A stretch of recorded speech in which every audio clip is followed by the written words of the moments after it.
নিজেকে চিনলে আল্লাহকে চেনা যায়। মানুষ যখন নিজের ভেতর তাকায়, নিজের দুর্বলতা, সীমাবদ্ধতা ও প্রয়োজনগুলো বোঝে, তখন সে উপলব্ধি করে তার একা কিছুই করার ক্ষমতা নেই। এই উপলব্ধি তাকে আল্লাহর দিকে নিয়ে যায়।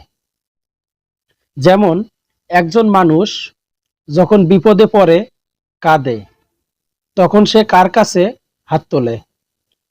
যখন কেউ একা হয়, তখন তার হৃদয় কার নাম জেগে ওঠে?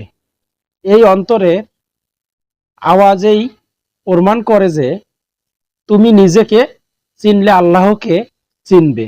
যে মানুষ নিজেকে জানে না, সে আল্লাহকেও চিনতে পারে না।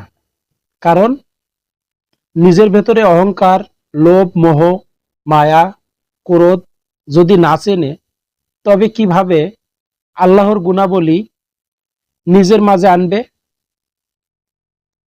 আর যে আল্লাহকে চিনে ফেলেছে, তার আর ভয় কিসের?